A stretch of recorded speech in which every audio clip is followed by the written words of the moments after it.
teman-teman, yuk kita mengenal tokoh-tokoh Islam pada masa pergerakan nasional. Perjuangan umat Islam pada masa pergerakan nasional tidak hanya di bidang politik saja loh, tetapi pada bidang pendidikan, dakwah, dan sosial. Terdapat tokoh-tokoh penting Islam pada masa pergerakan nasional yang membentuk 3 arus besar perjuangan Islam, seperti H.O.S. Cokroaminoto, pendiri SI, Kiai Haji Ahmad Dahlan, pendiri Muhammadiyah, Kiai Haji Hasyim Asy'ari, pendiri NU. Mereka berperan dalam membentuk karakter bangsa Indonesia yang religius, inklusif, dan berkeradaban melalui ide, gagasan, maupun tindakan yang mereka lakukan. Yuk mulai mengenal tokoh-tokoh tersebut. Tokoh yang pertama, H.O.S. Cokroaminoto.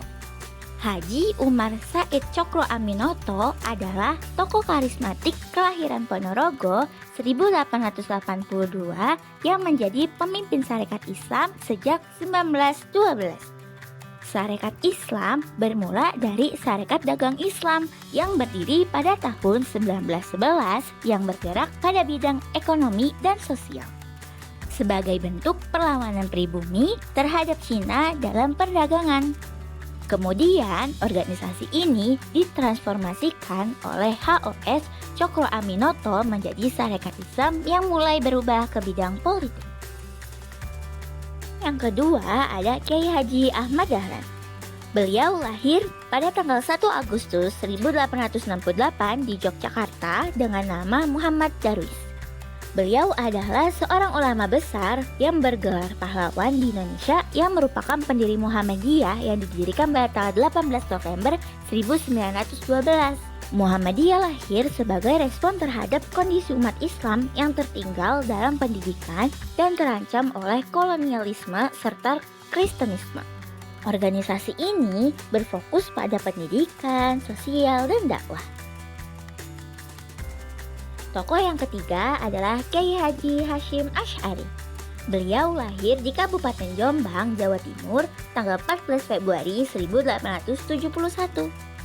Beliau adalah salah seorang pahlawan nasional Indonesia yang merupakan pendiri Nahdlatul Ulama pada tahun 1926.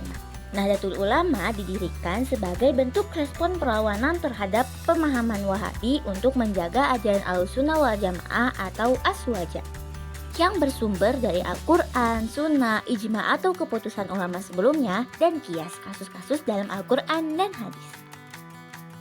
Kesimpulan yang dapat kita ambil adalah dengan dibentuknya 3 arus besar perjuangan Islam seperti politik SI, sosial keagamaan Muhammadiyah, dan tradisionalisme NU, perjuangan 3 tokoh penting ini dijadikan fondasi penting dalam membentuk karakter kebangsaan di Indonesia menjadi lebih baik. Itulah tokoh-tokoh Islam pada masa pergerakan nasional yang penting untuk kita ketahui.